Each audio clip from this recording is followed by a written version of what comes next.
인류의 문명은 4대 문명이 있는 것을 아시지요? 황하 문명, 이집트 문명, 인더스 문명, 메소포타미아 문명인데요. BC 3000년에서 2500년 사이에 발생한 문명들입니다. 근데 이 문명의 특징이 모두 강을 끼고 있다라는 것입니다. 황하 문명은 황하를 끼고 있고요. 이집트 문명은 나일강, 그리고 인더스 문명은 인더스강, 그리고 메소포타미아 문명은 유프라테스와 티그리스 강이라는 강을 끼고 있습니다. 다시 말하면 물이 있는 곳에 사람이 살고 생명이 있고 문명이 꽃피웠다 하는 것을 이해하게 되지요. 현대 사회도 보면 신사의 나라라는 영국에는 템즈강이 있지요. 세계 최강국의 가장 부유한 도시 뉴욕에는 허드슨 강이 있습니다. 대한민국을 전쟁의 폐허를 딛고 성공한 나라라고 말하는데 그 수도의 중심에는 한강이 흐릅니다. 부산에는 무슨 강이 있지요? 낙동강이 흐르죠. 왜 그럴까요? 사람은 물이 없으면 살 수 없기 때문이고 물이 있는 곳에 생명이 풍성하기 때문인 것입니다. 그래서 물은 생명의 대명사입니다. 여러분, 물이 생명의 대명사라는 것은 우리의 피의 90%가 물입니다. 우리가 생각을 하고 결정하는 뇌의 80%가 물이라고 합니다. 우리가 이 살의 피부의 75%가 물이고요. 심지어 우리의 뼈가 25%가 물을 함유하고 있다라는 것이지. 그뿐만 아니라 물은 우리의 체온을 조절하고 영양분을 공급하고 배설을 하도록 돕는 생명에 있어서는 없어서는 안 되는 필수 불가결한 요소가 뭐다? 물이다라는 것이지. 그래서 사람은 일주일은 굶어도 살 수 있지만 한 나흘 정도 물을 마시지 아니하면 굉장한 생명의 위기 상황이 오는 것이지요. 조금 더 깊이 들어가 보면 우리는 9개월 동안 엄마의 뱃속, 실제는 물속에 있었죠. 물속에 있다가 태어나서 물을 마시고 여러분 평생 동안 약 35,000리터 정도의 물을 마신다고 그래요. 그리고는 죽어요. 그러면 물에서 태어나서 물에서 살다가 물 먹고 살다가 죽는 것이 인생이라고 해도 과언이 아니죠. 이처럼 물은 생명의 대명사가 되는 것이지요.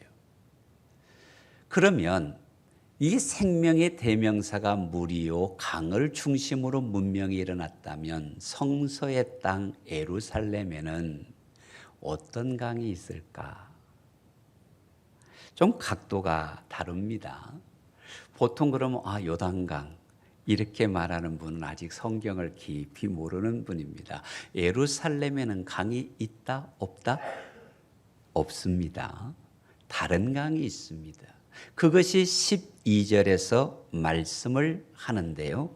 에스겔 47장 12절 말씀을 보면 강 좌우가에는 각종 먹을 과실나무가 자라서 그 잎이 시들지 아니하며 열매가 끊이지 아니하고 달마다 새 열매를 맺으리니 그 물이 성소를 통하여 나옴이라. 그 열매는 먹을 만하고 그 잎사귀는 약 재료가 되리라. 아멘. 예루살렘에는 다른 물이 나오는데 성소에서 나오는 물이라. 아멘. 성소에서 나오는 물이라. 여러분, 이 물이 넘쳐 흘러서 풍성하게 된다 말씀을 하는데 다시 묻습니다. 어디에서 흘러납니까? 성소에서 흘러납니다. 1절 말씀을 다시 보면 성전 문에 이르르니 그 문지방 밑에서 물이 나와라고 말씀을 하거든요.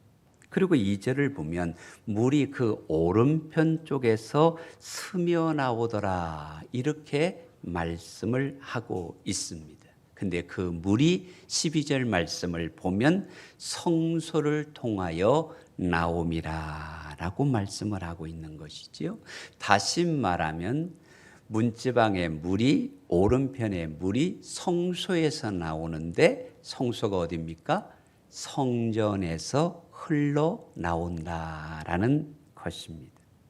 다시 말하면 마른 땅을 적시고 푸른 싹이 돋게 하고 죽은 나무를 살리고 바다를 회복시키고 목말라가는 나무들을 살릴 물이 나오는 곳 어디입니까?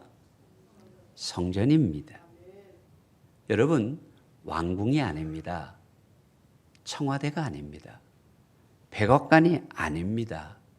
사람을 살리는 문은, 영혼을 살리는 문은 성소에서 나오는 줄로 믿으시기를 바랍니다.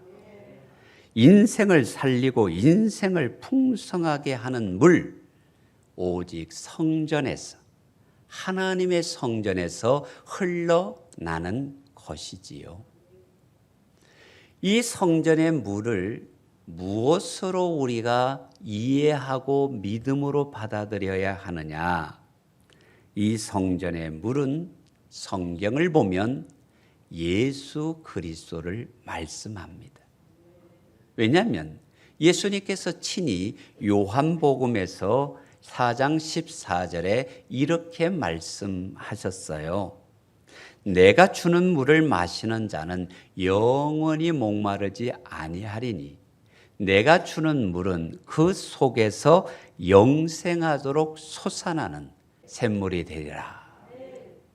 영생하도록 솟아나는 샘물, 성전에서 솟아나는 샘물, 생명의 대명사인 샘물, 예수님이십니다.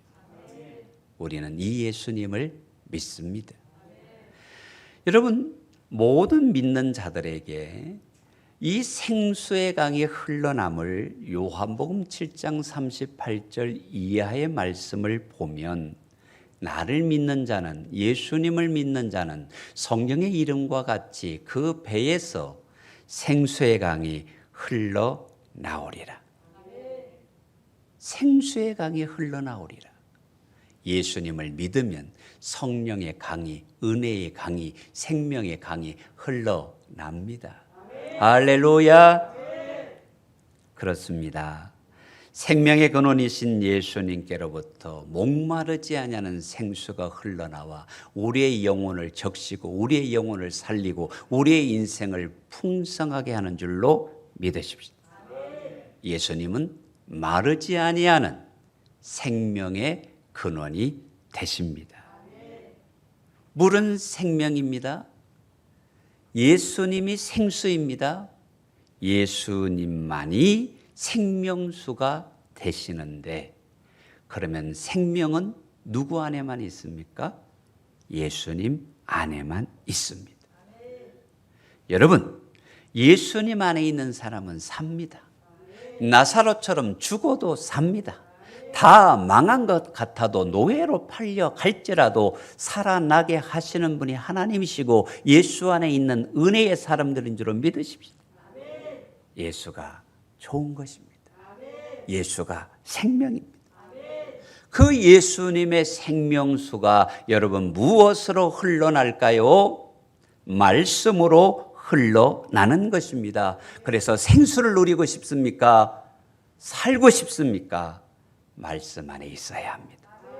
말씀을 들으면 삽니다. 말씀을 가지면 삽니다. 말씀이 우리의 영혼의 생명수가 되는 것입니다. 많은 사람들이 세상 속에서 생명수를 찾지만 오직 우리 인생의 생명수는 예수님 이외에 다른 길이 없는 것이죠. 생명수 되신 예수님을 한 비유로 표현해 보면 저는 화분꽃이라는 표현을 하고 싶습니다. 우리가 아파트 생활을 많이 하면서 실내에서 키우기 좋은 화분들이 덜어 있습니다. 어떤 것은 꽃도 있겠고 공기를 정화하는 식물인 나무들도 있겠지요. 그런데 큰 행사를 하면 또 우리 강단 앞에 있는 이 아름다운 꽃처럼 뭔가 세미나나 연회나 잔치가 있으면 꽃꽂이를 합니다. 얼마나 예쁩니까? 화려합니까? 아름답습니까? 거기에 비해서 화분 하나의 꽃은 단순할 수도 있고 초라할 수도 있습니다. 네, 차이가 있습니다. 화분꽃은 단순할지 모르지만 하나의 향기가 날지 모르지만 시간이 지나도 향기가 납니다. 꽃꽂이는 시듭니다. 꽃꽂이는 썩어집니다. 버려야 합니다. 그러나 생명 있는 화분꽃은 계속해서 향기를 낼 수가 있습니다. 어쩌면 믿음이 구석기 시대에 고리타분한 단순한 것처럼 내 마음에 단조로운 것처럼 만족이 없다라고 생각할 수 있습니다. 그래서 사람들은 꽃꽂이처럼 화려한 것을 찾아갑니다. 그러나 그 꽃은 생명이 없는 꽃입니다. 아무리 세상에 화려해도 그 뿌리가 잘라졌기 때문에 그 꽃은 시들고 말 것입니다. 우리가 찾아야 할 곳은 꽃꽂이 같은 화려한 세상이 아니라 화분꽃같이 수수하나 영원한 생명이시요 생수이시요 은혜이신 예수님과 동행하는 길만이 사는 길인 줄로 믿으시면 아멘. 그래서 꽃꽂이는 세상과 같고 예수님이 통치하는 나라는 화분꽃과 같은 것이니 화려함을 쫓아가지 말고 예수님을 따라갑시다. 아멘, 아멘. 그래서 초대 신학자였던 터툴리안은 신앙생활을 우리는 물고기와 같다. 물고기는 언제나 물속에 있어야 살 수 있고 물속에 있어야 활동할 수 있다. 예수 그리스도는 생명의 물이다. 그 안에 생명이 있기에 우린 예수님 안에 머물러야 한다. 할렐루야. 우리에게 생명의 물이 되신 예수님, 우리에게 생명의 말씀이 되신 예수님, 우리를 생명가로 인도하시는 예수님, 그 예수님과 함께 하십시다. 근데 많은 사람들이 꽃꽂이를 통해서 목마름을 해결하려고 한다는 것입니다. 주님 대신 다른 주를 찾습니다. 그래서 이런 약간 우스운 소리가 있더라고요.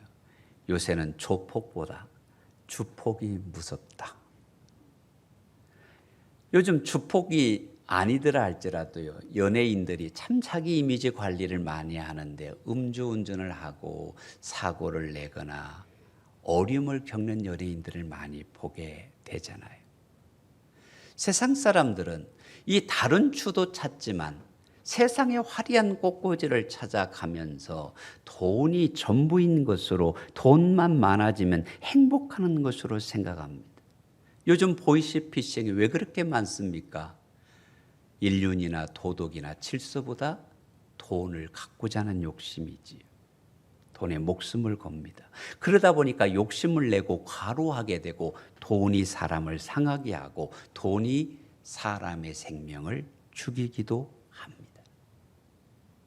사랑하는 백향목 성도 여러분, 우리의 살 길은 예수님 안에 있습니다. 예수님과 동행하는 것입니다. 예수님만이 생명의 풍성함이심을 고백하시기를 바랍니다.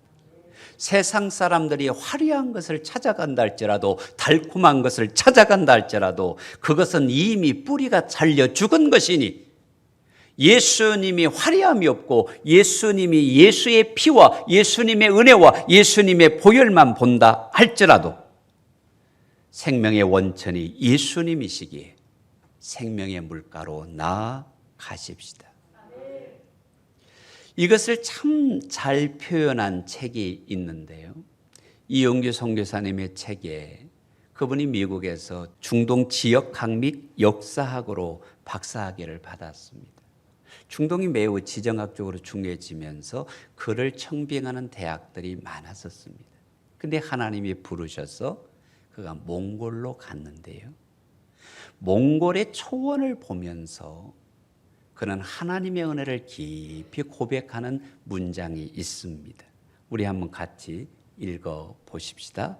강은 낮은 곳을 향해 가며 평원의 파인 곳 사이를 누비면서 흘러간다. 강 기슭에는 항상 푸르름이 있다. 강 주변에는 풀과 나무가 자라며 동물들이 서식하고 있다. 강이 돌아가면 갈수록 초원이 더 많은 지역이 푸르러진다. 돌아가면 갈수록 강을 통해 축복의 지역이 넓어진다. 하나님과 동행하는 삶은 초원의 강의 길에 가는 것과 비슷하다. 아멘이 됩니다. 성도 여러분, 그렇습니다. 은혜의 생수는 낮은 곳으로 흐릅니다. 그런데 그 은혜의 생수가 흘러가면 살아나고 회복되고 많아지고 더해집니다.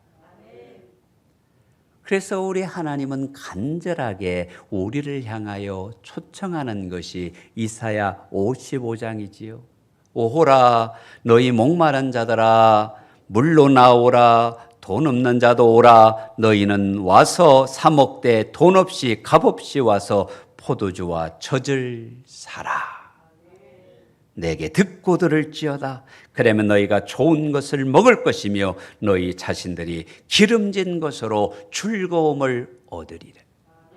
인생의 진정한 즐거움은 세상의 꽃꽂이의 화려함 가운데 있는 것이 아니라 오직 생명 되신 주님께, 영원한 생명샘이신 하나님께 있음을 고백하십시다. 인생의 다른 것으로 목마름을 해결할 수 없는 줄로 고백하십니까? 고백하십니까? 그래서 주님에서 멀어지면 멀어질수록, 성령님과 멀어지면 멀어질수록 우리가 바닷물을 마신 것처럼 마셔도 더 갈증이 나는 것입니다. 오직 은혜만이, 말씀만이, 예수님만이 내 영혼을 풍성하게 합니다. 주님을 보세요. 주님을 의지하세요. 주님을 붙드세요. 여러분, 요즘 전쟁 때문에 옆에 있는 주유소를 보니까 1927원, 한 2주 전에 1700원대 있는 것 같은데요. 막 가격이 올라가요. 제가 생각하는 게 있습니다. 석유의 지하자원이 얼마나 소중한 것입니까? 그러나 영원하지 않습니다. 바닥이 납니다. 우리나라 생수 가운데 가장 그래도 좋은 생수가 삼다수라고 합니다. 근데 제주도의 지하수 수위도 내려갑니다. 이 땅에는 영원한 게 없습니다. 그러나 예수님의 생명만큼, 생명수 되신 예수님만큼은 바닥이 없습니다. 마르지 않습니다. 영원히 솟아나는 샘물이 되십니다. 할렐루야. 그래서 요한복음에서 말씀합니다. 누구든지 목마르거든 내게로 와서 마셔라. 건강이 목마르거든, 인생에 목마름이 있거든, 갈증에 목마름이 있거든 내게로 와서 마셔라. 내게로 와서 마셔라. 영원히 목마르지 아니하리라. 예수님의 생명수가 흐르는 곳마다 생명이 삽니다. 더하여 집니다. 쉼이 많아집니다. 그것이 오늘 본문 7절이지요. 강 좌우편에 나무가 쉼이 많더라. 8절에 이 흘러내리는 물로 그 바다의 물이 되살아나리라.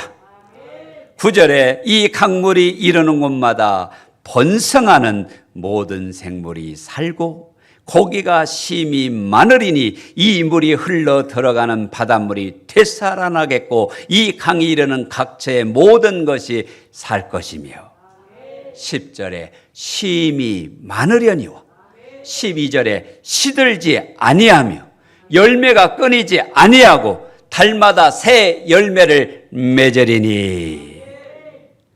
심이 많아지는 비결이 뭡니까? 12절을 기억하셔야 됩니다. 그 물이 성소를 통하여 나옴이니라. 이니라. 성소를 통하여 나오는 그물 때문에 놀라운 변화가 일어나서 은혜가 일어나서 복이 일어나서 생수가 흘러가는 사막이 강이 되고 죽었던 것들이 살아나고 푸른 포기 나무 한 그루 사라졌던 그곳에 하나님의 은혜로 번성하게 되더라. 썩어가던 바다가 살아나리라. 물고기가 헤엄치리라. 어부들은 고기를 쳐버리라. 강 좌우편에는 열매를 맺으리라. 이 비결이 뭡니까? 성전에서 물이 흘러갈 때. 이 말씀을 자세히 보니까요, 쉼이 많더라. 되살아나리라. 번성한다. 살고 심이 마르리니 되살아나겠고 살 것이고 심이 마르리니 시들지 아니하며 열매가 끊이지 아니하며 새 열매를 맺으리니 11번을 강조합니다. 인생의 진정한 소망이 어디 있습니까? 예수님. 인생의 살 길이 무엇입니까? 생명수 되신 예수님. 그 주님을 붙드세요. 그 주님 안에 거하세요. 그러면 열매를 맺습니다. 그래서 기독교는 살아있는 종교죠. 살아있는 신앙입니다. 성소에서 난 그 거룩한 물이 살리고 고치고 회복하고 더하게 합니다. 우리의 생명수 되신 주님을 사랑합시다. 여러분, 예수님의 생명수가 흐르면 그 하나님의 자녀된 우리가 모든 죄책감에서 씻어주지요. 죄의 종에서 의의 종이 됩니다. 마귀의 자식에서 하나님의 자녀가 되고 지옥의 형벌에서 영원한 생명을 누리는 천국의 상속권을 가진 복된 자가 되는 것입니다. 그뿐만이 아니라 이 땅에 살면서 이 예수님의 생명수가 흐르면, 예수의 피가 흐르면 아픈 것이 치유되고 고통이 사라지고 회복되고 의사도 치료할 수 없는 마음의 병이, 우울증이, 고통이 떠나가고 주의 은혜가 흐르는 것입니다. 주님은 이 은혜를 주시기를 원합니다. 주님은 고쳐주십니다. 예수님은 살려주십니다. 예수님은 풍성케 하십니다. 주님의 말씀을 마음에 담으세요. 그런데 이 본문이 우리에게 던져주는 중요한 교훈이 하나 있습니다. 풍성한 바다의 생명가만 있는 것이 아니라 진펄, 갯펄도 있다는 거예요. 영적 불모지를 말합니다.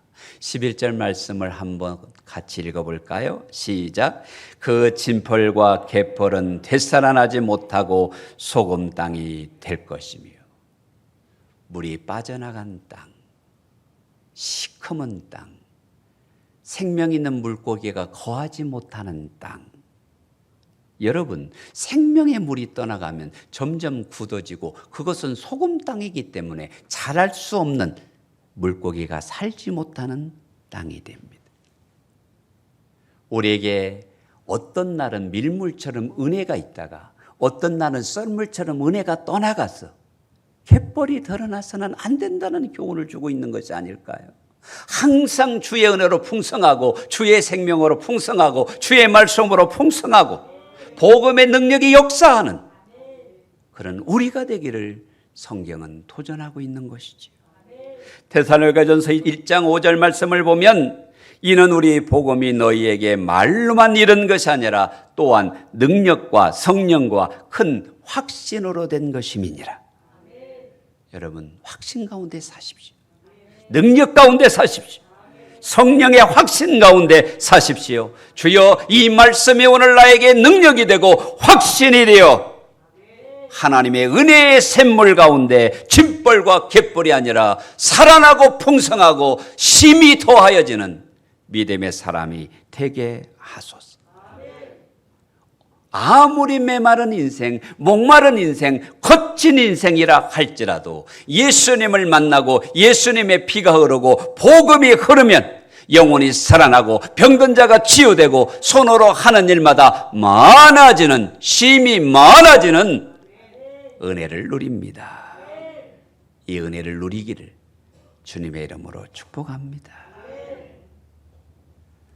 여러분, 이 성전 문지방에서 흘러나온 물이 흘러가면서 달라지기를 시작합니다.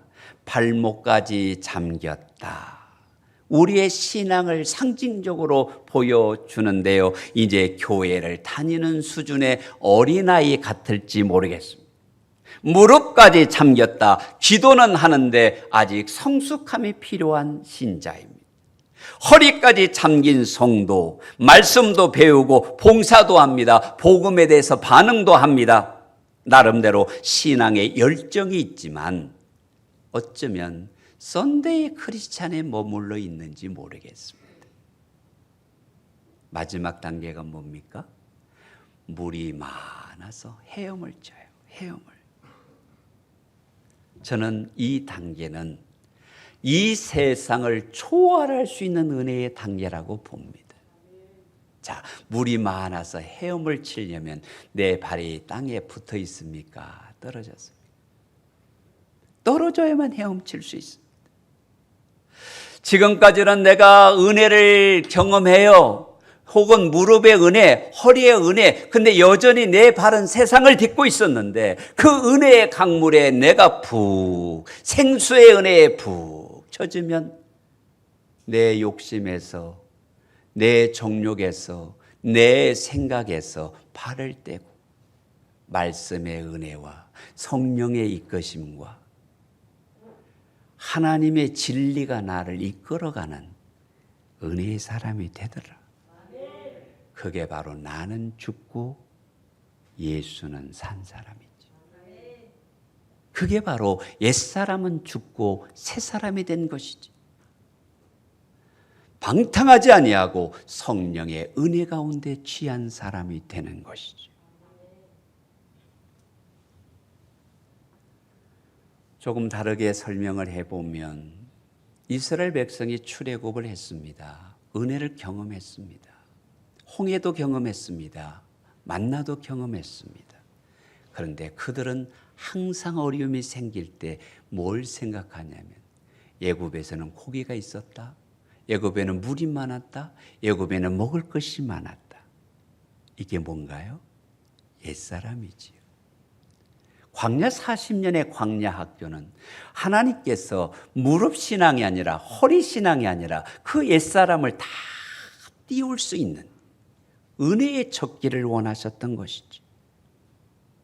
성도 여러분, 우리도 여전히 어떤 날은 무릎 신앙이고 어떤 날은 허리 신앙이지만 말씀으로 축복합니다.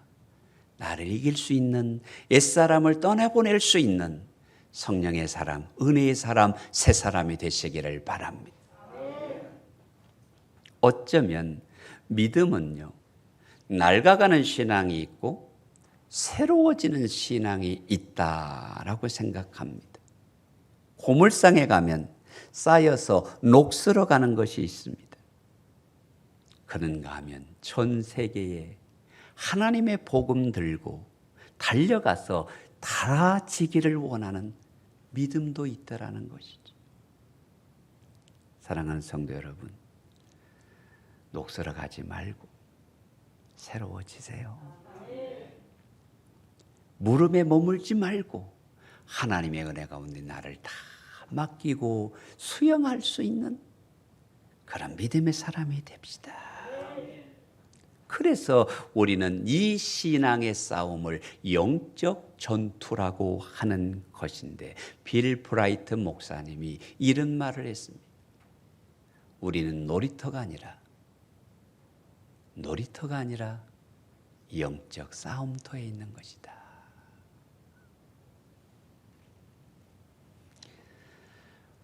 세상 가운데 하나님의 은혜를 바라고 하나님을 경험하고 하나님의 뜻을 이루는 영적 전사가 되시기를 바랍니다. 세상의 모든 움직이는 곳에는 에너지가 있습니다. 에너지는 열이고 폭발이고 팽창이고 힘입니다. 그런데 에너지가 있으면 힘이 있고 활기가 있고 생기가 돋습니다. 즉 내가 에너지가 있다라는 건 살아있다라는 것입니다. 여러분의 영적인 에너지가 있으신가요? 그런데 죽으면 에너지가 다합니다. 그렇죠? 정지합니다. 썩습니다. 무로 돌아갑니다. 그런데 에너지가 다해서 죽은 거에 다른 에너지가 생긴다는 거예요. 이게 사탄의 전략입니다. 무슨 말이냐면 요즘요, 거름더미에서 에너지, 전기를 만드는 연구가 활발하더라고요. 무슨 말입니까? 썩어서도 나오는 에너지가 있다는 거예요. 썩어서 나오는 그 분유 혹은 거름돌에서 전기를 만들어서 네온사인이 반짝반짝 화려하게 막 빛납니다. 그것이 굉장한 것인 줄 알고 따라갔는데 그것은 이미 썩어서 나오는 에너지일 수 있다는 것입니다. 우리는 그 에너지를 따라가서는 안 됩니다. 생명이신 누구를 따라가야 할까요? 좀 다른 차원으로 설명을 해보면 어쩌면 우리의 옷은 참 사람을 많이 담은 것 같아요. 이렇게 목이 나오는 데도 있고 두 팔도 있고 두 발도 있고. 그런데 옷과 사람이 다른 것은 뭡니까? 옷에는 생명이 없습니다.